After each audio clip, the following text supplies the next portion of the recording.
Glad to be with you this afternoon. My name is Dr. Nick Murray. I'm from East Carolina University, and I run this visual motor lab. And in our lab we do a lot of human factors research and human factors testing, and particularly have an interest in looking at evaluating video games. And part of this evaluation stems from some work we've done with Immersive Inc., and they actually fund a lot of these projects within the lab. And I'll tell you a little bit about that relationship and where we're headed. I'll finish the story off a little bit at the end, where we're headed to try to examine a little bit more about how we can apply what we know about entertainment games into more serious games. And so what our job has been is to look at the value that we see and the motivational properties we see in entertainment games, and try to understand that process a little bit better. In other words, what drives people to spend considerable amount of time and effort and energy, playing entertainment games besides fun? I mean, we all know that they're fun and entertaining, but really, what is the motivational factors that we're looking at? And so that's what we try to uncover in our lab. And I'm going to try to give you a framework of what we follow from a theoretical perspective, and then move into a little bit about how we examine the games and what's our approach, and then look at each of these parts of the theoretical perspective and try to understand a little bit better what drives motivation and why do some games become very successful, and what do they do that leads to increased engagement and increased motivation. And then try to look at some of those factors that are involved in some of the games that we have tested. And we've tested a number of different genres, a number of different types of games, and ultimately the whole goal is, once again, to try to understand what's the motivation behind these games and what leads to sustained engagement. And then we can try to apply those kind of principles to other types of games, including in the realm of serious games. And so what we take this from a theoretical perspective, and the theoretical perspective is based on what's called basic needs. And I'm going to kind of walk through these three different basic needs as underlying drives of motivation. And so this is a theoretical approach originally described by Deasy and Ryan, and it's known as self-determination theory. And the idea behind the theory is that humans generally have the requirement of these three basic needs. So our motivation and our satisfaction in life is derived from a sense of relatedness or some kind of connection to others, a sense of autonomy. And autonomy is an interesting one because we'll look at that a little bit closer in terms of the games, because autonomy just sounds like you're free to do whatever you want. But it's a little bit more complex than that. It's a little bit more about having choices and not being constrained by those choices. And then ultimately we'll start off the talk and looking at what value competence has. And through our lives we're constantly striving to find competence, to find out what we're good at. And the good news and the interesting thing about video games is that they give us the opportunity for lots of opportunity for mastery and lots of opportunity to build competence. And we'll look at how that structure of competence can affect and impact motivation. So we'll go through each part of these in terms of the research that we've done. But first, we have to understand a little bit about what motivation is and how we see motivation. There's a classic comparison between intrinsic and extrinsic motivation. And when we think about that classic comparison between those two, we see primarily that it's intrinsic motivation. You do something just because you enjoy it, that there's no other goals, you just engage in the activity. And so if we look at the top box up there, it says intrinsic motivation. It's just for pure enjoyment. In reality, most things aren't just for pure enjoyment. I mean, you might like what you do, you might like your job, but at the end of the day, there are some extrinsic factors that influence why you show up to work every day. Okay? Even if it's the best job in the world, even if it's the best activity in the world. And the same thing is true about video games. We can't find it completely about enjoyment or completely about fun. And oftentimes the thought is that we should have it because we want to have this fun factor, right? But more importantly, there are some extra extrinsic motivational factors that are out there that influence why we do something. And we can see it goes from a continuum all the way from A, motivation, way over there on the, from your perspective on the left side of the screen, to all the way to this side, intrinsic motivation, which is doing things highly for the sense of enjoyment they are. And then somewhere in the middle we have extrinsic motivation, and extrinsic motivation we see at different levels. And we start off on the left side from your perspective at external regulation. And that's where we do things because there's either some type of reward available to us or we're trying to avoid some type of punishment. And this would be considered the lowest form of extrinsic motivation. And in fact, the only time the motivation sustains in that type of form is if the reward is present or if the punishment is present. So if we remove the reward or if we remove the punishment, motivation stops. A simple example would be if you have a job that you don't like or an activity you're not very favorable. Like yesterday or over the weekend, I asked my son to mow the lawn, and he hates to do that. And the only reason why he does that is because I give him an allowance for doing that activity. So in that sense, he's completely extrinsically motivated by that activity. And in terms of, he only does it for external regulation, the money that he gets. Otherwise, he wouldn't do it. And then, as you can see, as we move closer to direction this way, closer to the right from your perspective, we see we move to a more internalized type of motivation. So we move to an interjected pressure, or this one right here, interjected, which has to do with pressure or guilt or shame. This type of motivation we see particularly we see in the health field and the healthcare industry, when people do things because they're trying to do it so they don't die, right? So, for example, if your doctor tells you that if you don't exercise, you might have a heart attack, well, you're going to do that exercise out of shame or guilt at that point. Or if your spouse asks you to start an exercise regimen, well, you might do it because you feel guilty for not doing it. Other institutions, work on this idea that we get people motivated doing something by guilt or shame. Now, we get to the other two areas, which is identified and integrated type of motivation. And we see over here that we have a greater internalization of that type of motivation. And when we have a greater internalization of that type of motivation, this is where we find, in a video game world, we find a lot more opportunity here. And this is the type of motivation that we see a lot more common of. And these are the kind of motivations that we internalize to it. And this would be the type of motivation you find more in a job that you like, in an activity you like, that still has some type of extrinsic rewards to it. Okay, and so, for example, if you're working in a job and you value the work you do and you value the promotion that might come along with that work, well then that type of motivation could be identified motivation. It's something that you value, but it has a more internalized aspect than something that's purely external, okay, as a reward would be. And then finally, we have integrated motivation, extrinsic motivation, and that kind of motivation is where we find that something becomes part of our identity. It becomes who we are. And in virtual, we can manipulate this part of it. We can create, through like character creation, those kind of functions, we can create a world of where we have a value of who we are. We can create it as part of our identity. And it's these two types of motivation that tend to find their way a lot more often into the video game space, and particularly into the entertainment type video games, and in my opinion, sometimes often missing in the serious side of video games, in the serious games, because we see this kind of development into part of our identity in the games that we play that helps us contribute to a motivational factor in order to sustain engagement. So the more internalized we can make those extrinsic rewards, the more sustained someone becomes, the more motivated they become to continue that process of sustaining that engagement.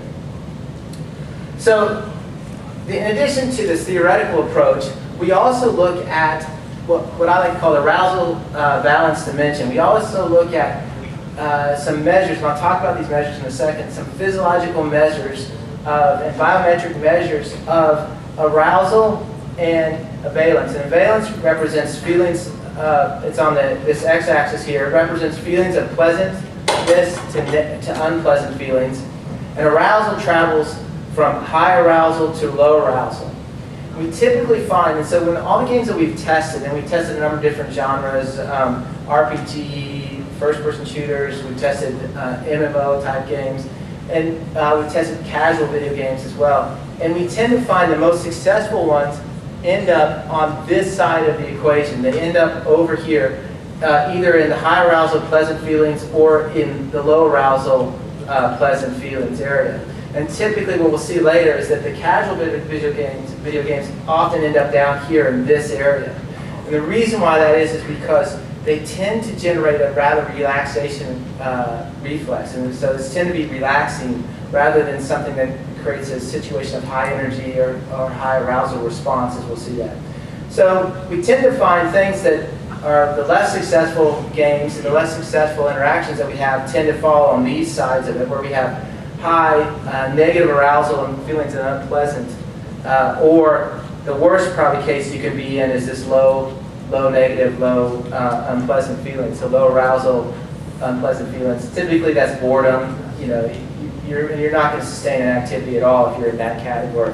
You might sustain the activity up here because this typically generates some things of like anger, frustration, and you could sustain it in that situation because you tend to want to overcome those, particularly if there's some kind of integrated or interjected type of extrinsic motivation. You may want to overcome that frustration, overcome that anger. But certainly if we find ourselves in this bottom left quadrant over here, where the boredom happens, then ultimately we wouldn't sustain engagement very well. So what's our approach? Well, our approach is we do a number of different things. We use psychometrics, and we particularly use a psychometric measure called player of experience and needs satisfaction. So we look at those three core needs that I mentioned at the beginning as autonomy, relatedness, and competence, and we measure that through this metric called player experience and needs satisfaction. And this is the component that we do with Immersive Ink that I mentioned at the front, and with a gentleman by the name of Scott Rigby, who contributes to our research at ECU. And primarily we measure through paper and pencil type measures, and we use psychometric measurements.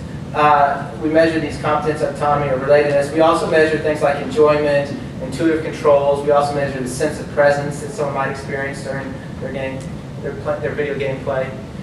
And then from that, we also measure a number of biometric measures. Okay, and I'm just going to talk about these biometric measures and what we do. And so one of the things we measure is we measure brainwave activity through what's called a neuroscan system or EEG system. And essentially we can measure functional changes in the brain. And what we have it down to is where we measure it moment to moment. So we can actually assess the changes in the brain at the moment that something occurs within the video game space. So we line those two things up through a technique that we have. We also measure eye movements. So this Applied Science Laboratory, we measure eye movements, and I'll talk more about that in a second. And then we measure other biometric data through a device called a BioPack system. So let's look at these more in detail and more representative of what we do. So in the bottom corner there, we have an example of a participant. Actually, he's a lab technician there. And we tend to, this is where we're measuring the brainwave activity, and we measure their facial muscles. So we measure the cheek muscles and the brow muscles. And what we see that we get a good response of positive affect. We see a lot of positive affect or positive emotional response. We'll see a lot of cheek activity. And then we also measure brow activity, and that usually represents frustration or some negative emotions, or we call negative affect. And so we see that activity there. And then, of course, we measure the brainwave activity using the cap that he's wearing there, and it's a 64-channel EEG cap.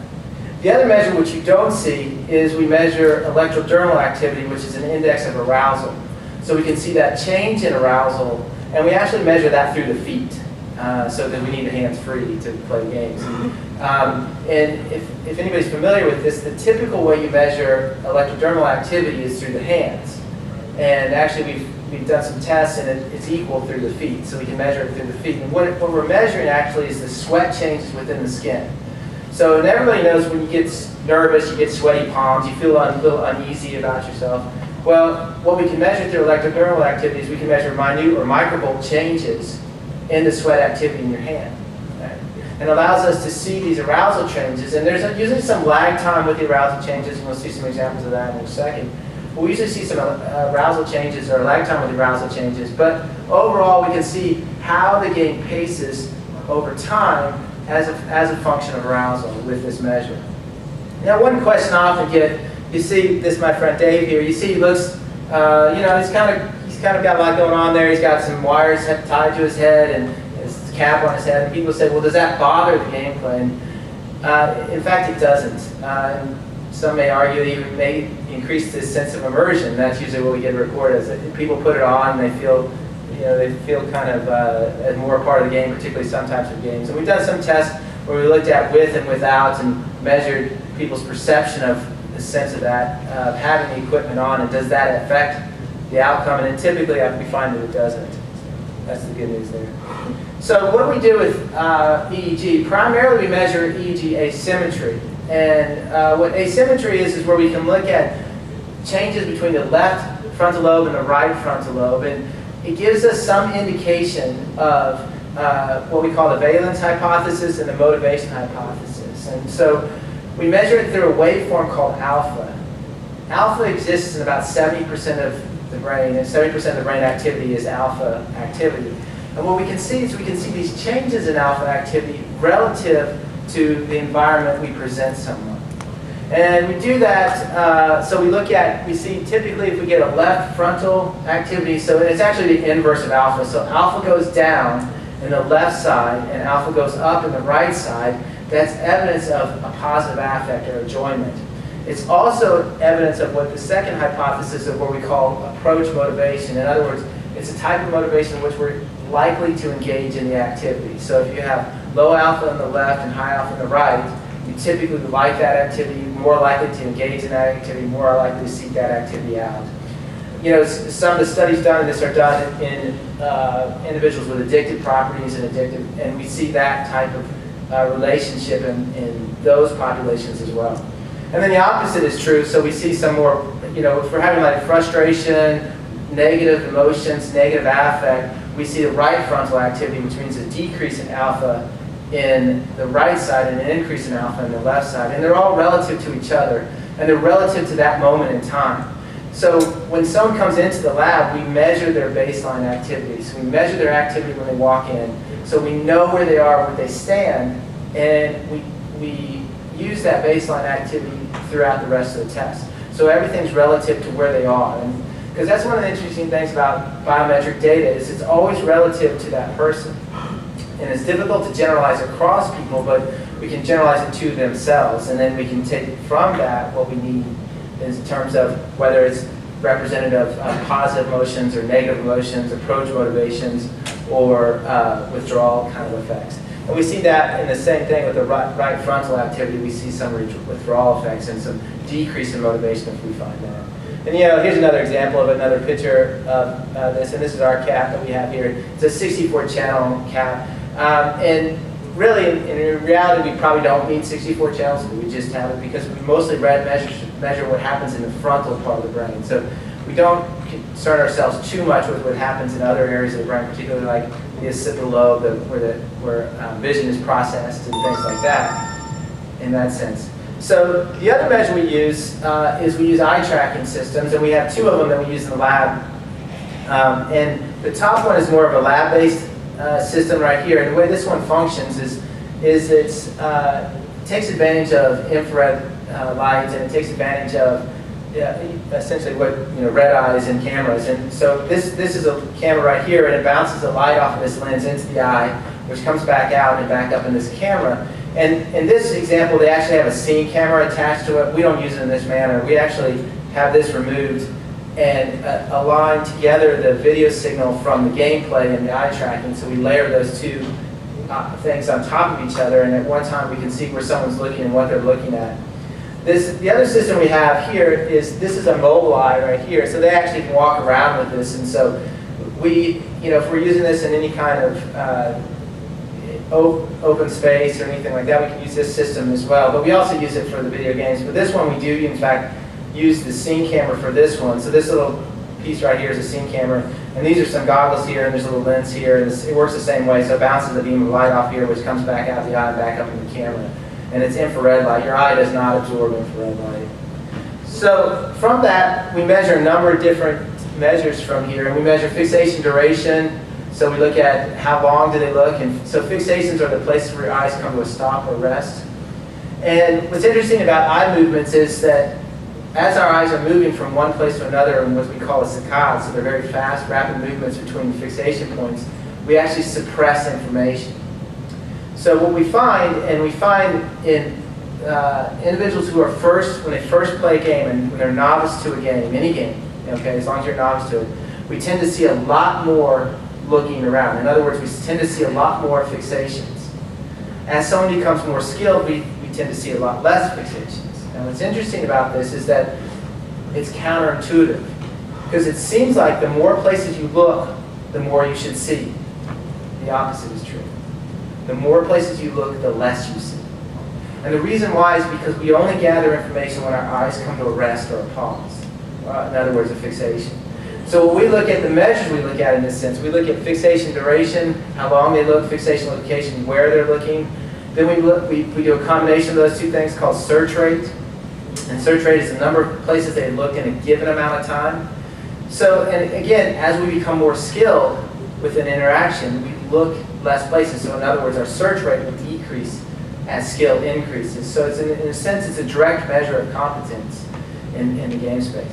And it's kind of an interesting idea, because if you think about it, if we have a skilled person, they know where to look. That seems pretty intuitive. But then if we want them to engage in some kind of content, we have to think about the value that the skill set that someone has with that content. And it's interesting because novices tend to miss a lot of information that seems readily available to someone who's skilled. Right? Another measure we look at is saccade latency. Saccade latency is the time it takes to leave one area and move to another.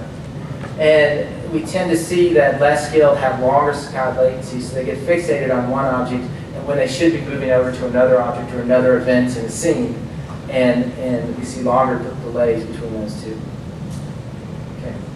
So let's look a little bit at the idea of our competence measures. So we talked about that and what I'm going to try to do is to talk a little bit about how we look at competence, and then look at it from the biometric perspective, and talk a little bit about it from the psychometric perspective as well. And you know, it's interesting, video games are great because they give us the opportunity to develop competence, and they give us lots of opportunities for situations of increasing mastery. And ultimately, this is one of the first places that we see sustained engagement happens. I remember a long time ago, when arcades first came out and video games first were popular, my father said to me, he said, "This is a fad, it'll never last. You know, it's going to be gone tomorrow, you're wasting your money," right? And I mention this to him all the time, and I say to him, I say, you know, in one way he was right, because it is a fad in the sense that unless we keep on allowing someone to keep creating a situation where they can continue to develop mastery, it fades away. So how does that happen? What are the things that we see how does that happen in video games? We see where mastery is created. Well, it comes in a series of places of feedback. And in a second, I'll show you a little bit of some eye tracking video of how this can be missed and how it can be helped. So we can see what we call granular competence feedback. And that's where we see things that happen in the moment that determine based on some kind of action that happened. And this is very important kind of feedback, and it's pretty common, in every video game we see this type of feedback happening. But it has to be something that happens immediate based on that action. So it's very granular, and I gave some examples: colorful flashing, sounds, blood, explosions, reactions from NPCs, etc. Then we also see things where we have what's called sustained competence feedback. And this is something that's related directly to the action. But it's something like meters or multipliers or something that continues on as we are being successful. So we need periods of time where we have this sustained competence feedback.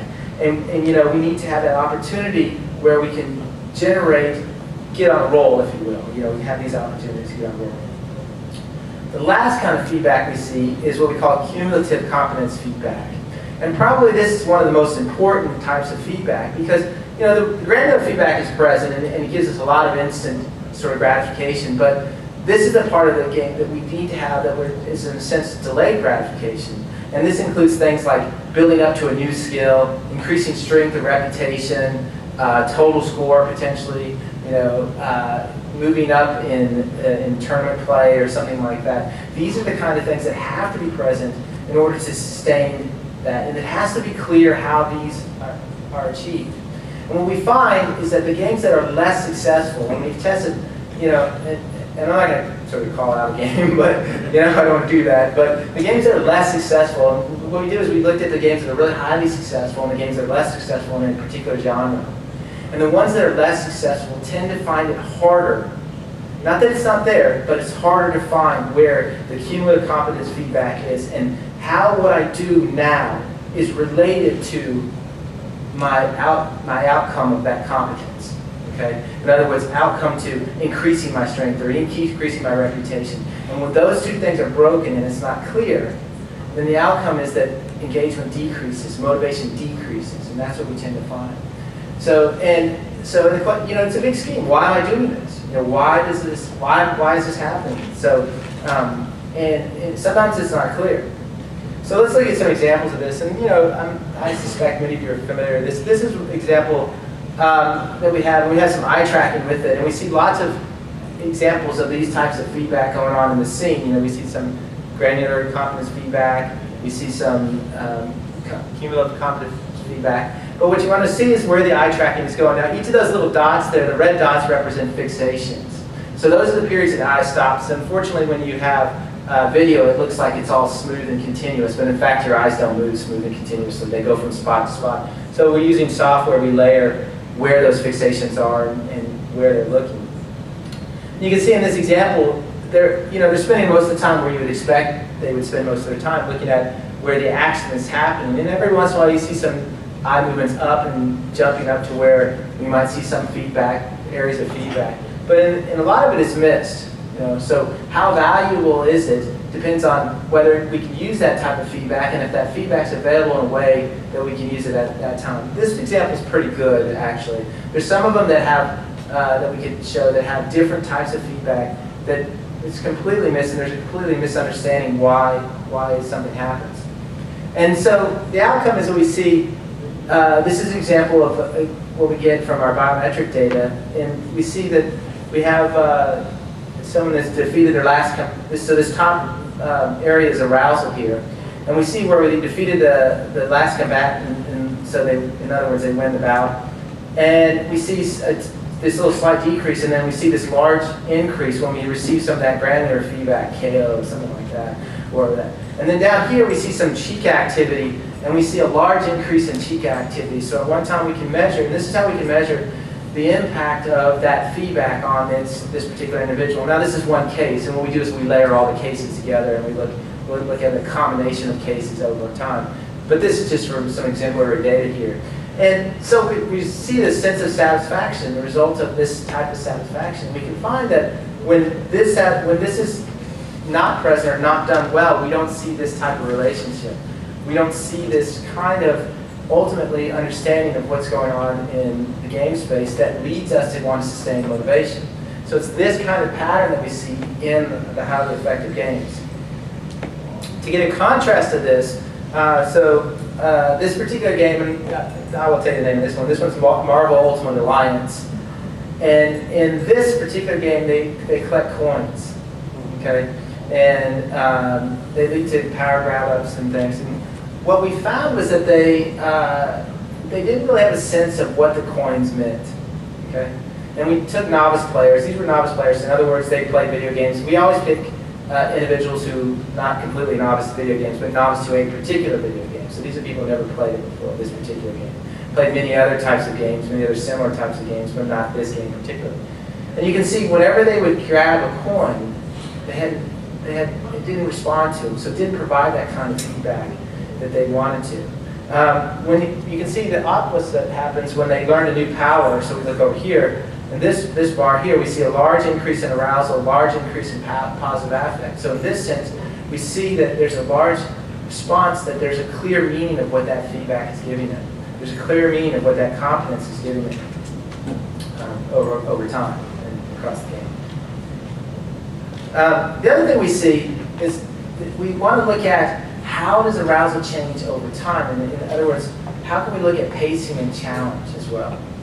And this is the example. So there has to be an opportunity to increase mastery. So we have to have an opportunity, but the opportunity can't be continuous. Right? So we have to have some peaks and valleys in that. And we see the better games, what we tend to find is that we see those peaks and valleys in that. So in other words, we have to see some positive transfer to early what happens in the game, okay, can lead to something successful later in the game. And so here's an example, and it's a little bit hard to see, I think, on the screen there, but here's an example of good pacing. In a game that we see some really good pacing. Now let me just try to map this out for you. So at the top here is arousal response. And what I want you to mainly focus in on is that we see lots of peaks and valleys along the way, okay? And these are events when the events happen. And down here we see the cheek activity. So this is the smiles, all right? This is when we see that. Now, sometimes you'll see a spike in brow activity and a spike in cheek activity. This is usually excitement. So when we see these combined together, it says, or it could be upset because it'd be like, something like that. We tend to see those kind of actions in that sense. But these are all events across the game that we track. And each one of these events we can circle back and see, okay, what is actually happening? What's the dynamic that's going on at that point in time? But when we see good pacing in a game and good challenge in a game, we see it in terms of peaks and valleys like this. This is the pattern we see in the more successful games. The less successful games, I'll back up a slide, are ones that constantly we see this rise across time. You do see some peaks and valleys along the way, but we see this ultimate increase in that. And typically this happens mostly when the competency is not done in such a way that we can effectively understand that those competency goals are being met. In other words, our sense of mastery is not being met that way. And to give you a great example of this is we looked at one particular fighting game, and we actually put people together that were very good at it. And this was by mistake, actually. We put people together that were very good at it. We let the people play online. And they played online, so we had people that were novices at the game. And we had people that were playing online who were essentially experts of the game. And ultimately, over time, it builds up this sense of frustration and this lack of sense of developing competence. So, and those individuals hated the game.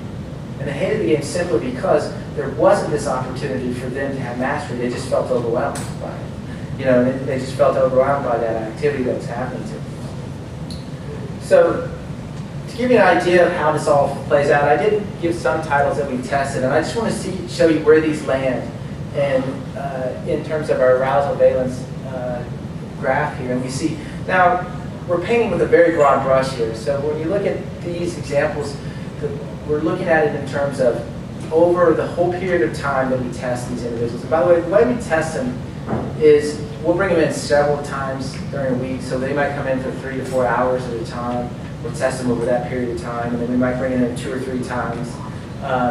In terms of like WoW, we brought them in probably about 8 times to play that game. And we can look at where they land in terms of their motivational properties and where they land in terms of the arousal valence properties that way.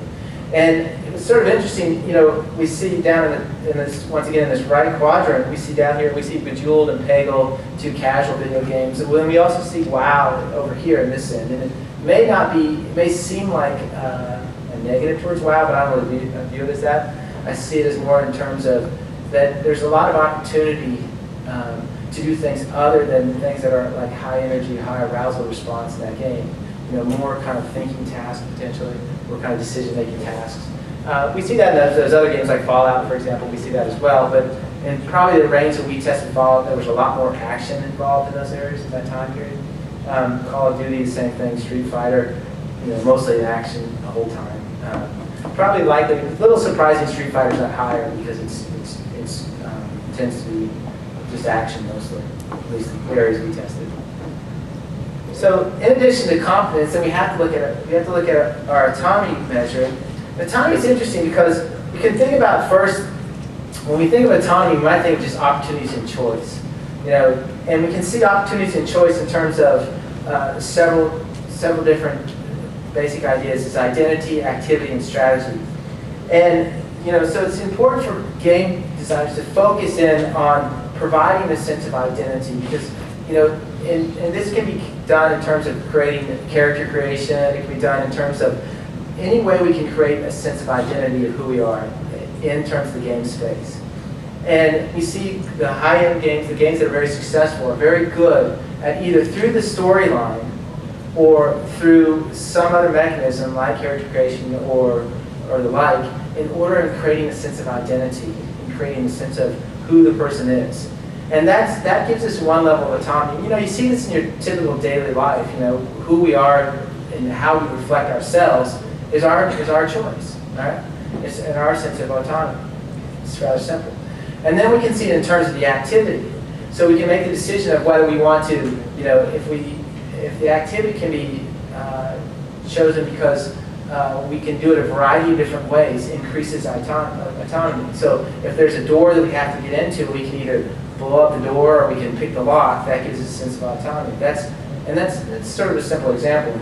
We can think of it in terms of how we can do the strategies. The different strategies for achieving a certain goal leads us to autonomy as well. But those are really rather simple, but what really is important to developing autonomy is what we call volitional engagement. And when we talk about volitional engagement is when we start to believe in the storyline. We start to believe that the storyline or our purpose has meaning. And let me give you a great example of this. If you're at work and you have a huge project, maybe it requires overtime, maybe it requires you coming and working on the weekends, and you have to finish it by this deadline. Well, one way to see that environment or that event is to be feeling controlled or constrained. I have to do this.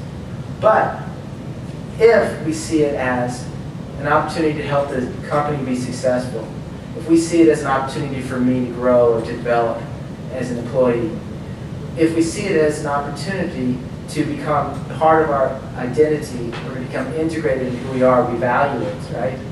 Or we become intrinsic to who we are, then that becomes a contributor to autonomy. In other words, it becomes autonomy supportive. So we find in the good games, in the games that are more successful, we find that they're better at this. They're better at identifying how something can become supportive to who that person is or how they want to be perceived in that game space, virtually. That is. Just like if you're in your workspace, you're working on a big project that becomes part of who you are, it's no longer controlling. And the more controlling we make something, the decrease in motivation it has. Okay? So we see this in the education world all the time, particularly in elementary and elementary and secondary education, is that they work oftentimes in a world that's very controlling. You're going to do this because I told you to do it, right? You're going to do this because I said so. Right?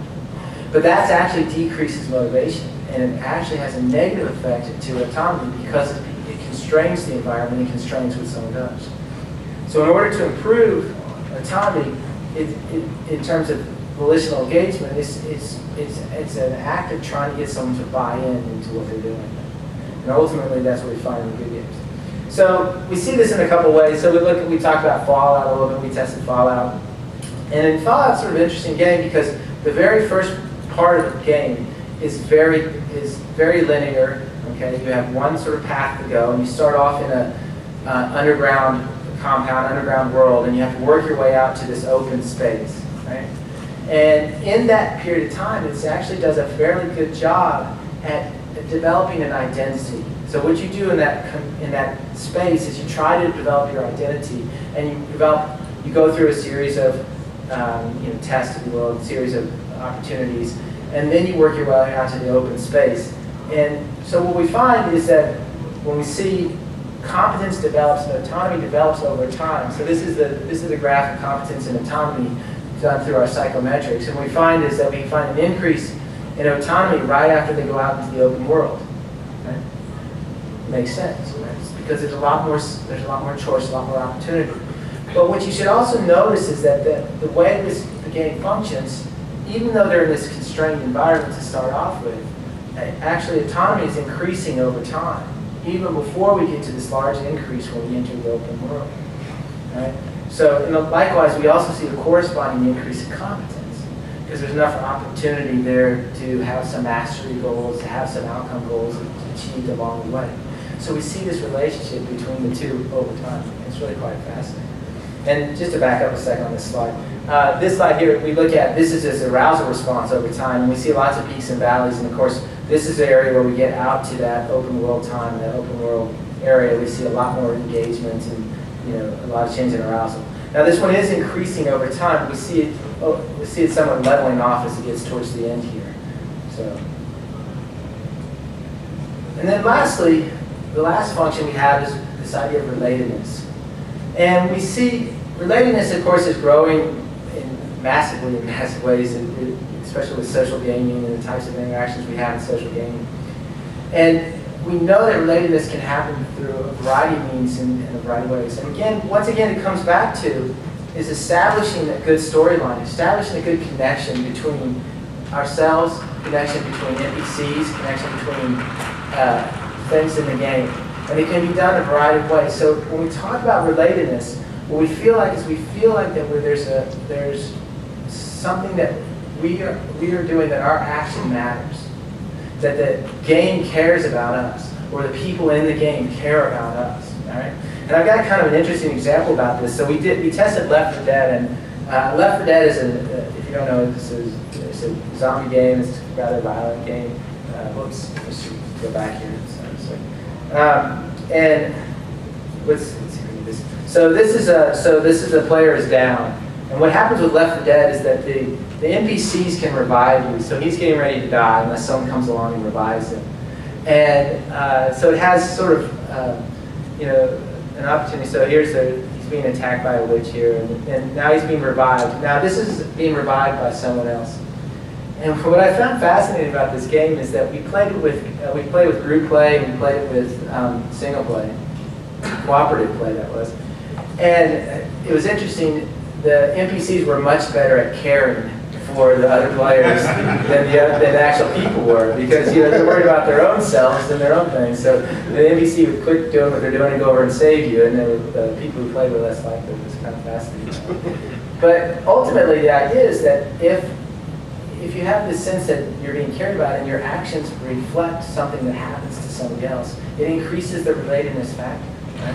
And it's one of these basic formats of our social needs, our need to belong, our need to feel connected with something or somebody.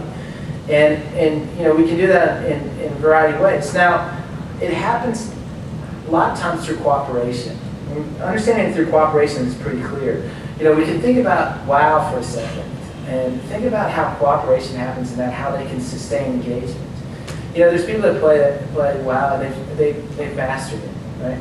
They know so much about the game. But what sustains their engagement? Most of what sustains their engagement from our test is the idea of cooperation. Working on raids or working on things together keeps people involved in a game space like that, right? So really that sense of relatedness that really sustains engagement there. Now we can also think about competition, because competition is great. Competition gets a bad name a lot of times. You think about little kids in competition, how we don't like it, we push it away, we say there's no competition, we just play together and have fun. That's fine. But actually competition, when it's done right, is very effective in increasing motivation. Particularly what we call constructive competition. What constructive competition is when we feel our skills and we feel our challenges near to what we can do. Right? So we don't have to be better, but we have to feel like we can compete. We have to feel like we're good enough to be in the game. If we don't feel that way, then ultimately it's destructive competition. And destructive competition is where we just feel overwhelmed by the action, or that it's unfair. It's unfair. So going back to my example earlier about the fighting game that we had people play, the experts and their novices, they all hated the game. The relatedness numbers were very low. Right? The competence numbers were very low, and we set them up for failure because they felt like it was unfair. They didn't know what they were doing, and the people they were playing are doing these moves and different actions that they had no idea they could even do, nor less even do them. And so they felt that they were being cheated by the system or by the game in that sense. So when we enable destructive competition, then it's a negative. Then it decreases motivation. And this again happens in a lot of settings, in a lot of places in our world, in our environment. And ultimately, we want to try to establish a place where we have constructive competition, where we match our skills and abilities to where we can succeed. In other words, where we can develop competence in that way. And so we see both of those instances happening. Now, lastly, what do games do to sustain motivation, and how is that motivation sustained? And we see it through 3 factors, and we see it, and this is where they can be different than our regular world, where they have an advantage over our regular world, is that we get responses, we get immediacy. So this response happens immediate. In our regular world, in our everyday life, we don't always get immediacy. We don't always get those opportunities, that granular feedback. We don't always get that notion that our actions matter to somebody else. Okay? But we do see that in the very good games. We see that this immediacy is there. Then we also have to have consistency. And we have to have this promise of need satisfaction that the game is not going to let us down in terms of our competence, relatedness, and our autonomy. That it's not going to try to control us for which direction we're going to go. And let me get to that a little bit. Some games want to nudge you in a certain direction. They want to tell you which way to go. And you can do that in a way that's controlling, or you can do that in a way that's autonomy supportive. And it depends on how that is done through consistency. So if you have a character in a game, let's say for example, that's sort of a curmudgeon, and you go up to ask him a question, let's say, and he says, "Get away from me," that's sort of a controlling way of doing it. It's a negative way of approaching it. But if you have someone that enlightens the person, it allows them to understand that they can have freedom to make choices. Why don't you go talk to so-and-so about that? Something like that. And it's part of the storyline. And it's consistently found throughout the storyline. Then we find it increases motivation. And lastly, there has to be density. And what good games have, and we've seen over time and time again, is they have to have, and it goes along with our confidence and our autonomy, they have to have lots of opportunity, and they have to have lots of chance and mastery. Right? We have to have those 2 things there, and it has to be free of choice. So we have to have the options of how we want to become masters. Right? How do we want to develop our mastery? So we want to include that autonomy in it and allow us to tease out where those things meet together. Right?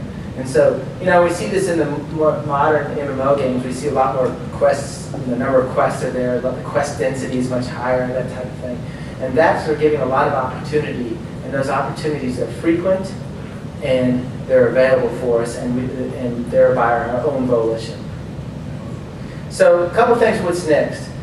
Where we're going with our research is we want to try to look at a little bit more of the serious game side, because we spend most of our time saying, what do entertainment games do for us? Why do they sustain motivation? And the ones that we have looked at so far in terms of serious games and different serious games in different arenas and different models is that we see a lot of them lacking some of these items. We see a lot of it lacking ways in which we want to sustain motivation and ultimately change behavior. Because if we look at particularly some serious games, the goal is ultimately to change real behavior. And the motivation of those is lacking because simply adding factors of behavioral change into a game space isn't enough unless we look at how to sustain engagement and how to increase motivation in that game space. Also, and maybe more importantly, from my understanding, there's little research in looking at the transfer. So if we do something in the game space in terms of learning, particularly in terms of learning, and behavioral change, how does the transfer learning occur? And does it occur? Because if we can learn it in the game space, does it transfer to real world? Right? Anecdotally, we think it does. Intuitively, we want to think it does. But empirically, we're not sure. And how to make that happen the most effectively, I think, is an important step that we need to take in terms of looking at the serious game world and trying to understand, okay, if we learn a skill or behavior within the game space, does it have, and particularly does it have what we call positive transfer to the real world? Because actually there's 3 types of transfer. One is zero transfer, that's most common. And zero transfer is where it doesn't have any effect. So you do it in the game space, it doesn't affect the real world at all. Okay? Positive transfer is where you do it in the game space, it affects the real world. Right? And the worst, is negative transfer. Where you do it in the game space and it makes the real world worse. So it changes behavior in a negative way. Right? And of course, that's the argument with some violent video games, of course, is that they have negative transfer in that sense. And yeah, we could have a different conversation about that. I'm not sure about it. But that's the ultimate, that would be negative transfer. So you do something in the positive space and it actually ends up in a negative state in the real world. And so that's the next place we need to look at. We need to look at what happens in these game spaces and does it transfer to the real world? Because clearly you can do the activity within the game space. And you can, and you have to remember in the game space all that feedback is present.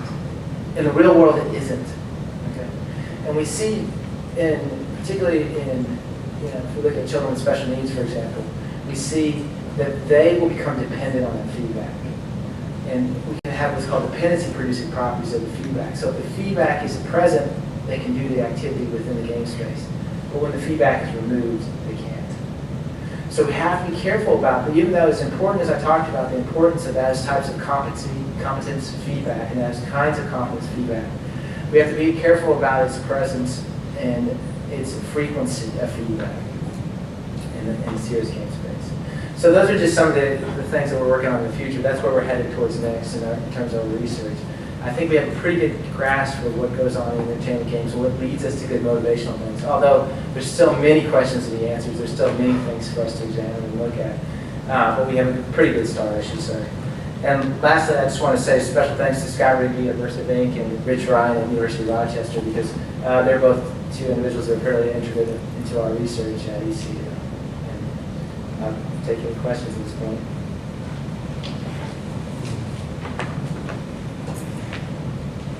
Yeah. I had a question about you had the chart that had arousal, and it had low arousal to high arousal.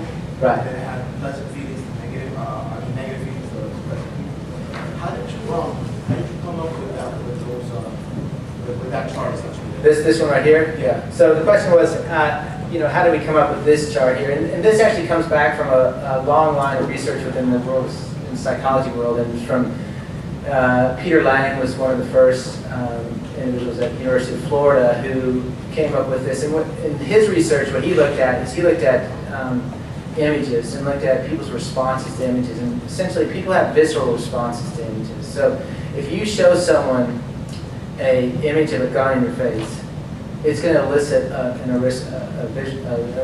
visceral response to that image. And so, in other words, guns in your face will generate into that top left quadrant the high negative arousal, unpleasant feelings. If you show someone a basket of puppies, let's say for example, it'll elicit a response over here in the pleasant arousal period. It'll be low end. It'll be over this low end here, and this little spot right here, like this. So, and what he did in his research is looked at a number of different. He actually has a whole mapping of different images, and he has it different for males and females, and males and females respond to things differently. And so that's where this is based on, his approach. And then I guess to follow up that question, what have you found the results are as far as like validity? Like, do you find that the results are usually pretty close to being accurate, or is it kind of does it vary at times? Yeah, so the question is, how do we find out validity? Well, one way we do validity is we look at the self-report versus the biometric, and we look at the correlations between those two measures, and we tend to find very high correlations between, like, say, for example, self-report of enjoyment and positive valence. And so we see a very kind of clear relationship between those two dynamics. The other way we see it, too, is that we ask questions about, would you want to continue this game, and would you want to continue it after you go? And we see high correlations between those. So self-reports of sustained engagement as well, too.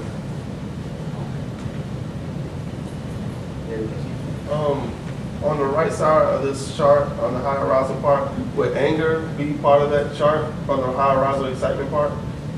Because I remember playing the game God of War 3. Yeah. And you came around to the end of it, right? And like you play on the hardest level, and you finally beat Zeus. And it's like they give me the opportunity to sit there and just beat on them to the screen's completely bloody red. And until you can just like stop when you want to. But I remember myself playing the whole time, after playing so long throughout the game, I pretty much punched every punch button for like 10 minutes straight. So like, would that register on that high excitement part or the negative? Yeah, that would. Yeah, so when we have frustration, it ends up over in the high negative area. So frustration would end up that way. But frustration shifts though as it becomes towards excitement. So you know, it's funny because like one thing we have to remember about biometrics is biometrics don't lie. Okay, that's the first thing about biometrics, they don't lie. And they also tell us what goes on at that moment in time. So if you're having frustration and you're having negative and you're getting angry and you're not being successful, and then that shifts to all of a sudden, okay, now you're being successful, and you know the shift is going from here to excitement and I'm being successful, we would see that shift in biometrics as well. So it would go from that negative side to that high positive side. And then it can shift backwards again too, is if you start losing again at that point. So that way. And again, that has to do with knowing what's coming, knowing that what you're doing is having a response. Because if you know you're being successful, you know, then you're going to be on that positive side. But if you think you should be successful and you're not, and you keep mashing that button, you know, until your finger hurts, you know, then it shifts over to frustration. Have you tested any like horror games that tend to scare you? Do they tend to elicit a high negative response or somewhere between? Yeah, so, and I would put Left 4 Dead in kind of that category a little bit. And they do, yeah, they do. Yeah. It's interesting that it does, we do find some games over in the high negative category. That's not so bad in terms of motivation. And we've done some work with looking at trailers, particularly like when people try to elicit a visual response in their game trailers as well, and we tend to find that when they are scary like that, they do elicit a response. But it's interesting, and here's the problem that bothers people about first-person shooter games and the like, is that people get caught up in the game itself. So that dissipates, you know, those scary things dissipate, or the shooting dissipates a little bit over time, because if they're caught up in developing mastery, you lose track of those a little bit more. Now, when things pop out at you, and you know, like in Left 4 Dead, that if you scare the witch, if you know this game, you scare the witch howls at you, comes at you. Well, that would elicit that response. It would move over into that negative, unpleasant balance side of things. And if there's too many of those, then people will go away. You know, so even in scary movies, if you go see scary movies, they have to have peaks and valleys, because if they have too many of them, people don't like it, they can't stand it, and they go away. You know, they won't watch it. But you have to have enough of them that you work that side of the equation. You mentioned that games do better when they support how a person feels about himself, like autonomy. So how does that plug into games like RPGs like Mass Effect, Right. that have like a good guy or bad guy approach you can take? Yeah, that's a good question. And in reality too, because again, those two you can choose, and games that you can choose whether you're a good guy or a bad guy is autonomy supportive. So, and you know, I always talk about, we have to remember rewards are not always positive. You know, we think of reward as always positive, because reward can be something negative as long as you value it. Right? So if, for whatever reason, if you value wanting to be the negative, the bad guy in a game, because this is a virtual world, you know, if you value that, then that will be autonomy supportive. You know, so doing something, you know, being the bad guy, and you know, you play a game and they give you the option if you can save the town, so you can do things to save the town, or the person who's trying to take over the town says, look, I'll give you more money, you know, coins or something like that. If you destroy the town, when you make that decision, you go destroy the town, right? So, and then maybe has value to you in whatever your end goals of the game is. So both those options, giving the option of being good or bad, is autonomy supportive in that way. So it increases motivation, because it is it's another option. I'm curious if you ever try to facilitate a natural environment for people to be tested in, because when they come to see you, they're in an artificial environment that they're not used to, but when they're by themselves in their basement playing a game online against other people, and they're cursing and yelling and getting angry because they're losing, they're not going to do that in your lab, or they're less likely to do that. So, right, yeah. And we have done some tests, particularly, we can't really do the biometrics outside of the lab, but we do the psychometric side of it outside of the lab. So we'll have people play games in their natural environment, and we'll stop them periodically and ask them psychometric questions about their experience in the gameplay. And you know, we have done some where we record their actions in their natural environment, so they'll set up a webcam and things like that. So we've done some like that. We try it very hard, and I do agree with you, it's still a laboratory environment. We try very hard to make them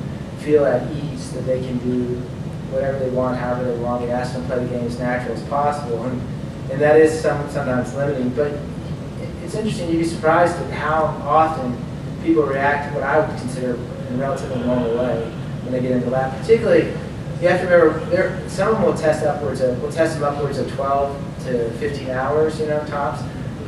And after about an hour, 1 or 2, not in a row, of course, not in a row, over days. After about 1 or 2, you get pretty comfortable where you are. And they tend to react pretty normally, and we've lost controllers and things like that.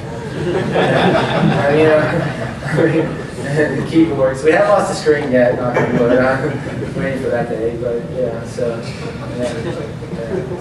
it's Do you have any, like you had a graph that was basically this same pair of axes but different games plotted on it. Do you have any of that that's like a time series, like throughout a gameplay session? Yeah. Because I imagine a Tetris starts out at the bottom right and make this high arc up to the top left.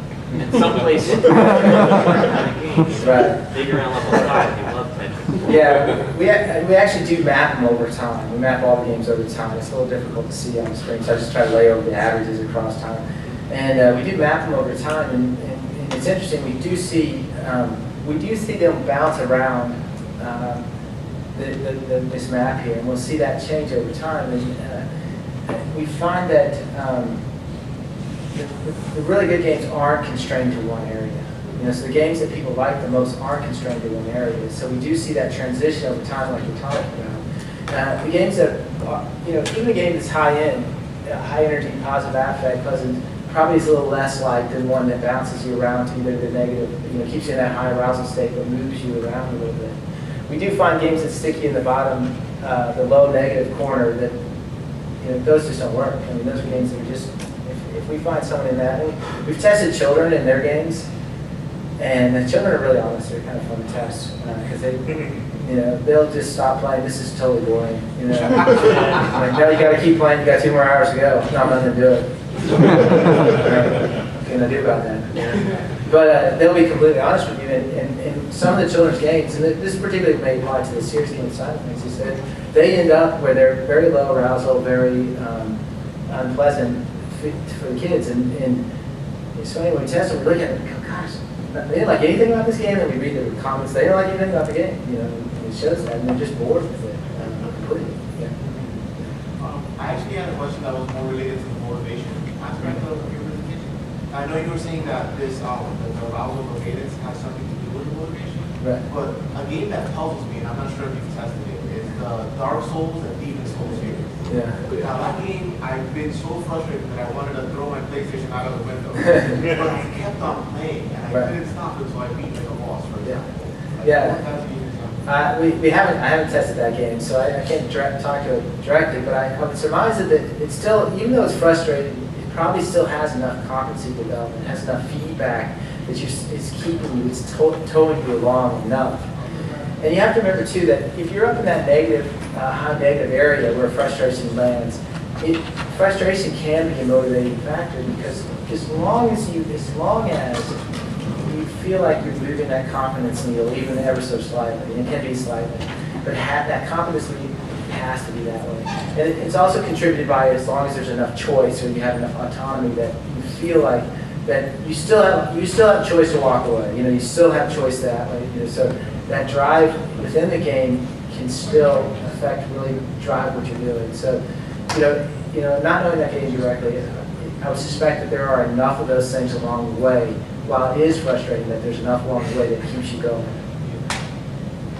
On your website, do you actually have like other graphs for other games that you tested? Yeah, actually we don't have those on the website, but At Immersive site, they do have some that way. And we haven't posted those on the website directly. Just I don't want to do something. If you email me, I can send you some.